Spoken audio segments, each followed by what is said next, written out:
기도하겠습니다. 하나님, 우리가 말씀을 들을 때 순전하고 겸손한 마음으로 하나님의 말씀을 모셔드리기 원합니다. 그 말씀이 우리 가운데 생명이 되고 육체가 되어서 우리 안에서 하나님의 말씀이 역사가 일어나게 하여 주옵소서. 듣는 심령마다 하나님의 깊은 은혜와 사랑을 경험하는 귀한 시간으로 역사하여 주옵소서. 예수님 이름으로 기도합니다. 아멘. 오늘 하나님께서 저와 여러분에게 주시는 말씀은 균형 있는 신앙의 교회라 성도라 이란 제목으로 하나님의 말씀을 선포하겠습니다. 오늘 말씀이 선포될 때 성령 하나님께서 함께해 주심으로 인해서 균형 있는 신앙의 성도로 살아가는 저 여러분이 되기를 주님의 이름으로 축원합니다. 아멘. 오늘 여러분 서로 인사하시기 바랍니다. 예수 이름으로 사랑하고 축복합니다. 예수 이름으로 사랑하고 축복합니다. 서로 여러분 서로를 향해서 축복하십시오. 2022년이 여러분에게 하나님의 큰 관심과 은혜가 있는 한 해가 되길 바랍니다. 2022년이 여러분에게 하나님의 큰 관심과 은혜가 있는 한 해가 되길 바랍니다. 아멘. 하나님의 관심은 무엇이라고 했습니까? 바로 여러분이 만난 복이 바로 하나님의 관심이에요. 그래서 2022년도에 하나님의 관심이 여러분에게서 달이 닿도록 항상 머물러 계시고 역사하심으로 인해서 정말 하나님의 큰 은혜와 복이 임하기를 주님의 이름으로 축원합니다. 아멘. 여러분 새해를 맞이하니까 우리가 또 새 소망 가운데 새 결단을 하면서 새해를 시작을 하셨잖아요. 그래서 2021년을 돌아보고 2022년도 이렇게 불어줄 그 은혜 그리고 나에게 가지고 계신 하나님의 소망과 기대가 무엇인지 우리도 하나님 앞에 소망과 기대를 가지고 새해를 시작했습니다. 이런 우리가 하나님 앞에 세워지는 것 중에 하나가 무엇이냐면 바로 무엇입니까? 균형 있는 신앙인이 되어야 되는 거예요. 그래서 교회는요, 여러분 무엇으로 세워지냐면은 성령의 역사로 세워집니다. 성도는 무엇으로 세워지냐? 성령의 역사로 세워지는 거예요.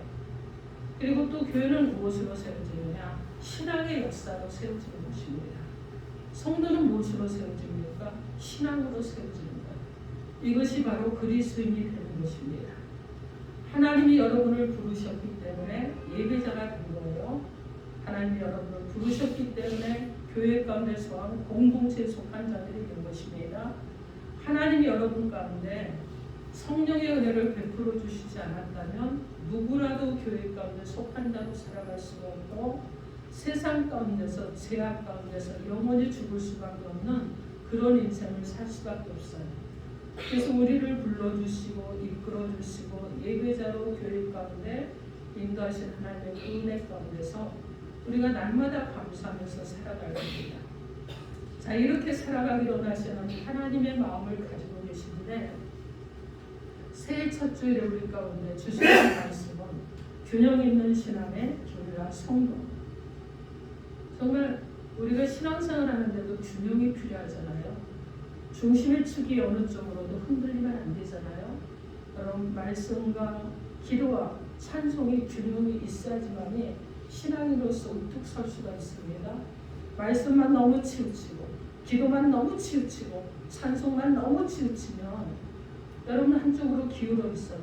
그래서 새해는 우리 모두가 정말 균형이 잡혀있는 신앙의 교회가 되고 성도가 되는 역사가 일어나게 해서 오늘 하나님께서 우리에게 주시는 말씀이 무엇인지 하나님의 음성을 듣도록 하겠습니다.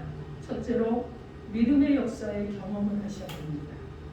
오늘 본문 말씀에 보니까 1장 3절에 너희 믿음의 역사와 이렇게 말씀하고 있어요. 교회는요 믿음을 중요하시는 곳입니다. 성도는요 믿음이 중요합니다. 믿음 좋은 사람을 길러내는 것이 바로 교회예요. 여러분 교회 안에 여러분이 세상에 나가서 선한 영향력을 끼칠 수 있는 능력 있는 자들로 세워지기 위해서 제가 계속 기도를 하지만은 그러나 세상 가운데서 똑똑하고 세상 가운데서 잘 나가는 사람만이 아니라 가장 중요한 것은 무엇이냐면은 믿음의 사람으로 세워지는 것입니다.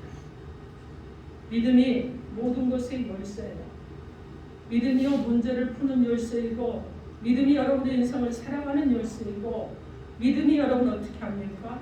그것이 길이고 답이라는 것입니다. 믿음 하나만으로 살겠다고 우리가 늘 얘기합니다. 여러분 이렇게 늘 얘기하는 믿음으로 살겠다고 말하는 사람들이 있는 교회가 바로 건강한 교회예요. 그래서 성도들이 여러분 무엇을 합니까? 나는 믿음으로 살겠습니다. 믿음으로 무엇을 이루지 않겠습니다. 믿음 가운데 하나님의 뜻을 이루겠습니다. 이런 마음을 가지고 이런 의식을 가진 성도들이 있는 교회가 정말 건강한 교회라는 것입니다. 여러분 믿음이 있으면 우리가 무엇을 합니까? 선한 능력으로 일어날 수 있습니다. 믿음이 있으면요 선한 역사를 일어날 수 있어요. 믿음이 있으면 믿음의 열매를 맺게 되는 것입니다. 우리가 자랑할 것 중에 가장 우선할 수 있는 그것은 무엇이냐면 믿음대로 사는 자라는 이 자랑이 있어야 된다는 거예요. 세상이 어수선합니다. 세상이 여러 가지로 어려워요. 그래서 사람들이 자꾸 어떻게 되느냐? 세상과 타협합니다. 믿음을 적당히 섞어가면서 타협을 해요. 그런데 여러분 주님은 적당히 타협하라고 하지 않으십니다. 믿고 말씀대로 그렇게 살아가기를 원하시는 거예요. 그리고 어떻게 하느냐? 말씀대로 순종하되 그냥 여러분 마음으로 순종하는 것으로 끝나는 것이 아니라 우리의 삶의 생활과 함께하기를 원하시는 것이 하나님의 뜻입니다. 우리는요 불가능한 것이 가능하게 하는 것을 기도로 할 수 있다고 생각하고 믿음으로 할 수 있다고 생각을 합니다. 그런데 여러분 보십시오. 여러분이 기도도 합니다. 믿음도 있어요. 그런데 그냥 감나무 밑에 누워서 감이 뚝 떨어지기를 기도하고 믿음도 가졌어요. 그래서 감이 뚝 떨어져서 내 입에 들어와서 딱 먹어야 되는데 여러분 어떻게 그렇게 됩니까? 감이 어느 때 떨어질지 모르잖아요. 그래서 우리가 믿음도 있고 기도도 하면 그 다음에 무엇을 해야 됩니까? 행동을 해야 됩니다.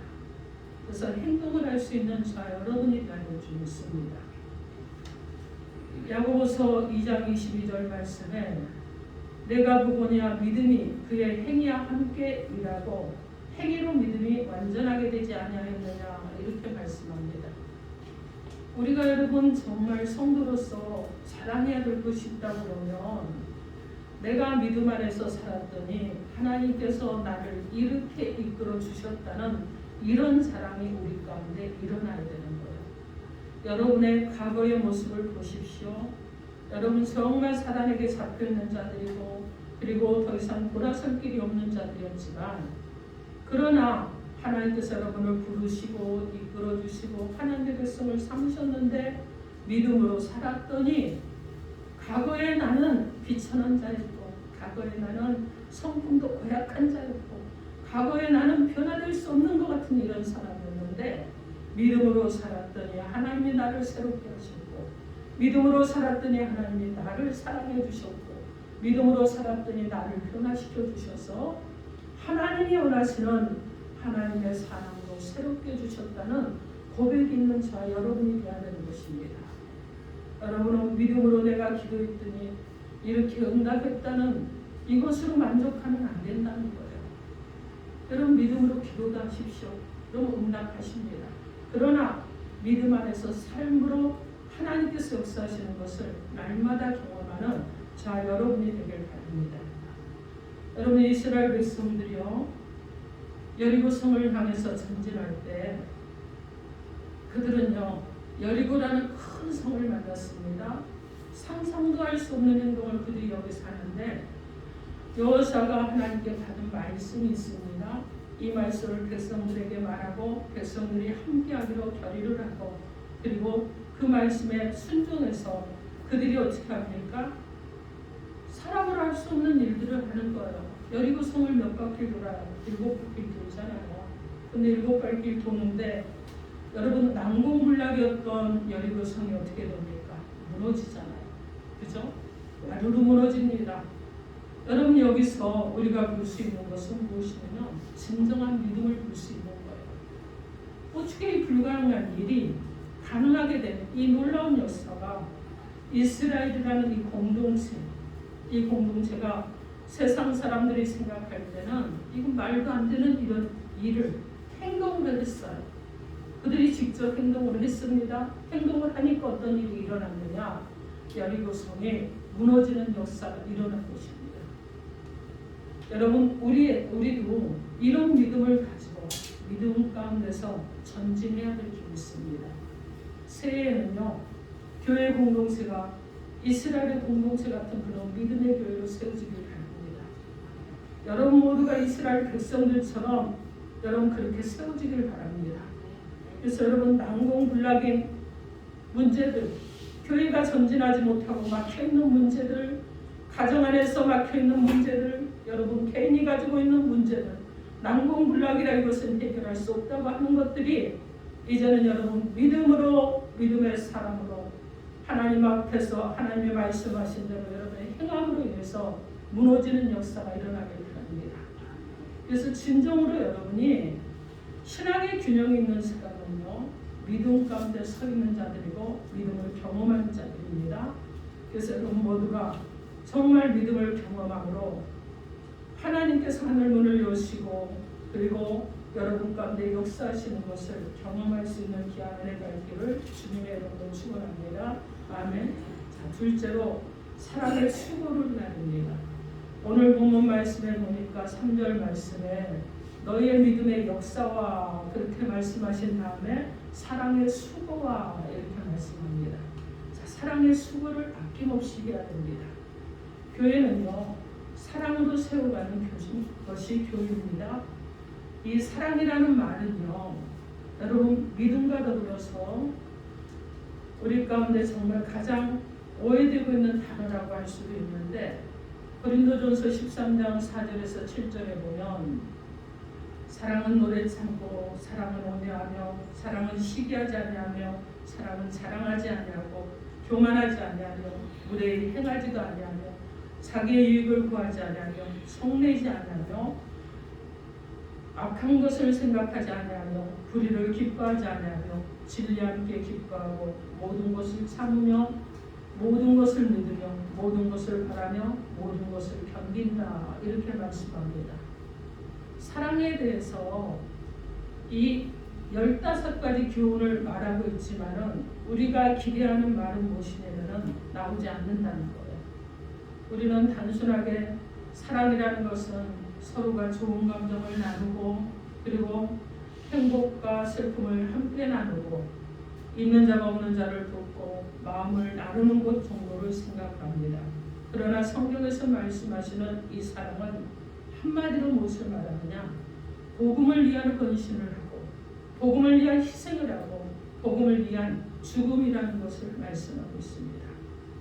예수님은 죽음으로써 사랑을 완성해 주셨습니다.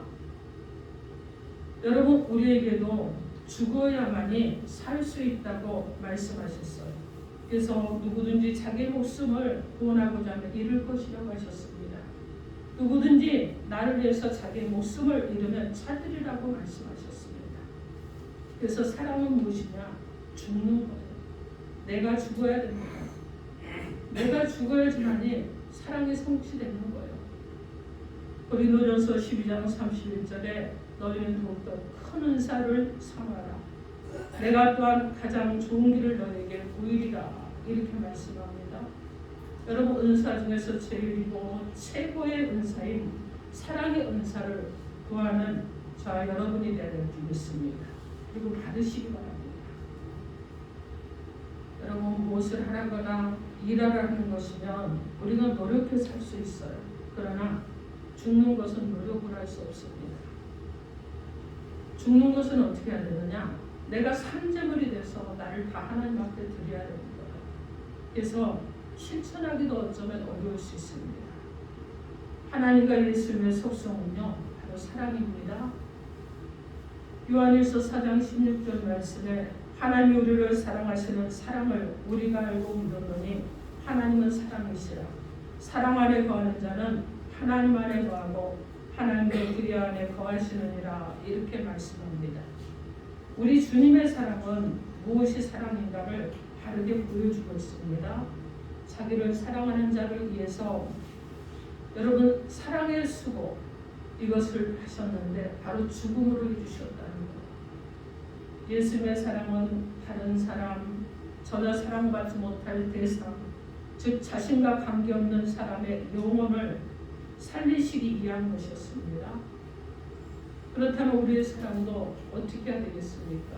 주님의 사랑 같아야 되지 않겠습니까? 사도 바울이 말한 고린도전서 13장의 사랑의 모습은 완전한 자기 포기의 사랑이에요.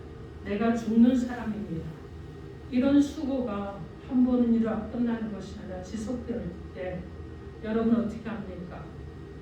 바로 나로 인해서 내 가정 안에 그리고 여러분 나로 인해서 내 이웃들이 정말 예수를 알게 되는 귀한 역사가 일어나는 것입니다. 여러분 보십시오. 바울이 수많은 고난을 당했습니다. 그럼에도 불구하고 자신을 드러내지 않았던 것은 사랑의 힘에 의해서입니다. 심지어 빌립보 감옥에서 도망할 수 있었는데도 간수의 목숨과 영혼 구원을 위해서 그는 도망가지 않았습니다. 그리고 진정한 사랑의 수고가 어떠한 것인지를 보여줬습니다. 사도행전 16장 25절에서 32절에 보면 바로 이 모습을 보여주고 있는데 감옥에서 바울과 실로가 찬송을 하고 그리고 착고가 풀어지고 옥문이 열려집니다. 충분히 도망갈 시간이 있었어요. 그럼에도 불구하고 그들은 도망가지 않고 그곳에 머물러 있었습니다. 교회는 사랑의 수고, 사랑의 땀을 흘려야 되는 것이고 사랑의 눈물로 채워지는 것입니다. 여러분 성도는요 사랑의 수고를 아끼지 않아야 되고 성도는 사랑의 땀을 흘려야 되고 성도는 사랑의 눈물을 흘려야 되는 것입니다. 그래서 여러분 사랑하면 모든 것을 할 수 있어요. 여러분 자녀가요 부모에게 무엇인가를 얘기를 하면 사랑하기 때문에 해주려고 몸부림을 칩니다. 보십시오. 저도 자녀가 있는데 저희 아이가 제가 할 수 있는 능력밖에 어떤 것을 요구를 하면은요 여러분 어떻게 합니까? 기도도 합니다. 어떻게 하면 이 일을 해줄 수 있을까요? 또 방법도 찾아요. 하나님 정말 이 일을 어떻게 해줄 수 있을까요? 그러면서 결국은 어떻게 합니까?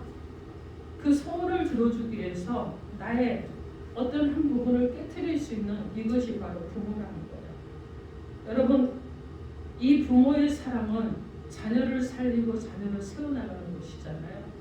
그런데 바로 이 사랑이 하나님의 사랑이시고 우리도 그런 사랑 가운데 거하는 자들이 되고 우리도 그런 사랑을 하는 저 여러분이 되어야 되는 것입니다. 2022년도 여러분 사랑하십시오. 여러분이 죽어가면서 사랑하시기 바랍니다. 새해 첫 주일부터 우리 목사님 왜 저렇게 죽으라고 하냐 이러지 마시고 여러분 나를 쳐서 여러분 죽으십시오. 그리고 사랑하십시오. 그래서 여러분 성도들도 서로 사랑하시고 교회도 사랑하시고 그리고 여러분 가정 안의 자녀들도 사랑하시고 자녀는 부모를 사랑하시고 그리고 여러분 또 주변의 친구들과 이웃들을 사랑하셔서 새해 사랑의 수고로 여러분도 세워지고 여러분과 함께 많은 이들이 세워지는 역사가 일어날 줄 믿습니다. 그런 역사가 있기를 우리 주 예수 그리스도 이름으로 축원합니다. 아멘. 셋째로 소망의 인내를 해야 됩니다. 오늘 보면 3절 말씀에 보니까 너희의 믿음의 역사와 사랑의 수고와 우리 주 예수 그리스도에 대한 소망의 인내를 하나님 아버지 앞에서 끊임없이 기억하느니 이렇게 말씀합니다. 여러분 바로 소망의 인내를 하는 저 여러분이 되어야 됩니다. 여러분 교회는요 소망을 보여주는 곳이에요. 성도는요 다른 이들 가운데 소망을 비춰주는 자들입니다. 그래서 소망이 있으면 어떤 어려움도 희생도 인내할 수 있잖아요. 만일 소망 없는 절망이면 더 이상 사람들은 인내하려고 하지 않을 것입니다. 여러분 보십시오. 여러분 안에 진정한 소망이 있어야 될 줄 믿습니다. 여러분, 하나님께서 여러분의 장래에 베풀어 주실 소망이 있는데 여러분의 인생에도 소망이 있어야 될 줄 믿습니다. 장래에 대한 소망, 하나님께서 나를 어떻게 이끌어 가실 것인가에 대한 소망과 기대가 있어야 되는 거예요. 신앙생활하면서 소망과 기대가 없으면 여러분 얼마나 막막합니까? 그래서 교회 다닌다고 하면서 많은 이들이 어딜 가죠? 당장 말해주는 데를 가잖아요. 그래서 무당을 찾아가고 이 잘못된 우상에게 빠져버리는 이런 잘못된 길을 선택하는 이들이 많이 있습니다. 그런데 여러분 어떻게 해야 되겠습니까? 여러분이 진정으로 하나님 앞에 소망이 있는 자 여러분이 되어야 될 줄 믿습니다. 우리가 성도로서 자랑해야 될 것이 있다면 하늘의 소망을 두고 이 땅에 살면서 인내하는 삶을 살고 있습니다 라는 자랑이 있는 자 여러분이 되어야 될 줄 믿습니다. 여러분, 우리는 어려울 때 인내라는 말은 참 어렵잖아요. 참고 견디는 것이 때론 어려울 수 있습니다. 그러나 새해 여러분, 소망 중에 여러분 참고 견디고 이겨내시고 승리할 수 있는 자 여러분이 되길 바랍니다.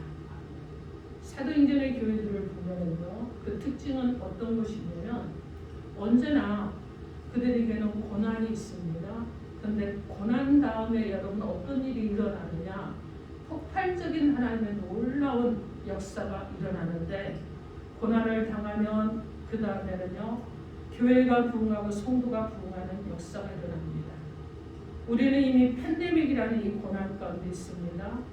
저는요 이 팬데믹이 끝나면 교회가 폭발적으로 부흥할 것이라는 기대감을 가지고 있습니다.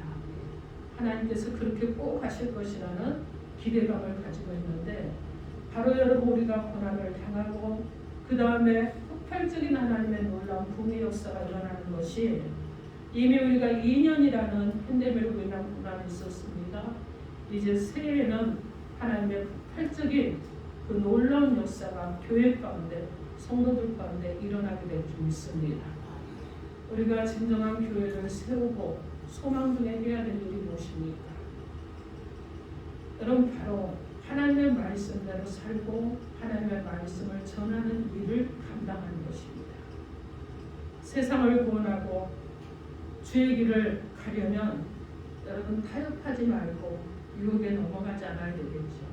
그리고 만약 조금씩 영적 소망을 두지 않으면 우리는 적당히 하려고 할 것이고, 그리고 어떻게 합니까? 적당히 세상과 연합하려고 할 것입니다.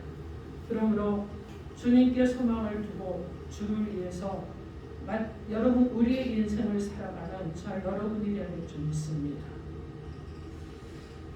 교회는 세상과 좀 달라야 되겠죠. 그리스도인의 성도 우리들은 세상과 좀 달라야 될 것입니다. 자, 보십시오. 우리는 하나님 앞에 집중하면서 살아가야 됩니다. 우리가 나태하고 게을렀던 삶들을 회복해야 되는 거예요. 그리고 이제 어떻게 해야 되느냐? 긴장감을 가지고 살아가시기 바랍니다. 분명한 교회의 목적을 우리가 알고 세우고 그리고 열정을 가지고 하루를 살더라도 죽을 각오를 하면서 살아가는 것입니다. 그리고 소망 가운데 사십시오. 희망을 가지고 사시고 꿈을 가지고 살아가시기 바랍니다. 여러분이 큰 꿈을 꾸면 작은 것은요 넘어가게 될 거예요. 여러분이 큰 비전을 보면 작은 일에 걸려 넘어질 일이 있어도 넘어가게 될 것입니다. 여러분 장래에 큰 소망을 가지고 있으면 여러분에게 문제가 되고 어려움이 당한다고 할지라도 그까지 것 하고 넘어갈 수 있게 된다는 거예요. 그래서 여러분 어떻게 해야 됩니까? 큰 소망을 가지고 큰 비전을 가지고 큰 꿈을 꾸면서 나아가는 2022년이 되기를 바랍니다. 사랑하는 성도 여러분, 균형 있는 신앙의 교회와 성도가 된다는 것은 바로 믿음의 역사가 일어나는 것이고 사랑의 수고를 하는데 끝까지 견디면서 하는 것이고 소망 가운데서 인내하면서 살아가는 것입니다. 2022년도 자 여러분의 삶에 하나님께서 우리 가운데 역사하시기를 원하시는 것은 바로 우리가 믿음 가운데 살아가고 그리고 사랑하며 살아가고 소망 가운데 인내하면서 살기 원하시는데 우리는 이 일을 그냥 여러분 앉아서 기도하고 말씀을 듣는 것으로 끝내는 것이 아니라 결단을 하고 새해를 살아가야 될 줄 믿습니다. 그래서 주님 앞에 새로워지고 변화되고 그리고 주님 앞에 정말 혁신되어지는 자 여러분이 되시고 이제는 여러분 우리의 삶에서 내려놔졌던 믿음, 사랑했던 것들을 내려놔버렸던 것들, 소망을 잃어버렸던 것들이 회복되기를 바랍니다. 그리고 여러분 이제는 믿음의 역사를 경험하며 여러분이 믿음으로 부흥하길 바랍니다. 사랑으로 수고하심으로 여러분 안에 사랑이 불타서 사랑으로 부흥하길 바랍니다. 그리고 소망을 잃어버렸던 것들이 회복되어서 이제는 여러분이 하나님의 소망을 보고 장래의 소망을 보고 영원한 나라의 소망을 가지고 나갈 수 있는 진정한 부흥의 성도들이 되셔서 2022년을 살아가시는데 여러분 안에서 영적인 승리와 인생의 승리가 함께 되어지는 귀하고 복된 한 해가 되기를 우리 주 예수 그리스도의 이름으로 축원합니다. 아멘. 기도하겠습니다. 여러분 가운데 주신 메시지 놓고 주여 삼창하고 통성으로 기도합니다. 주여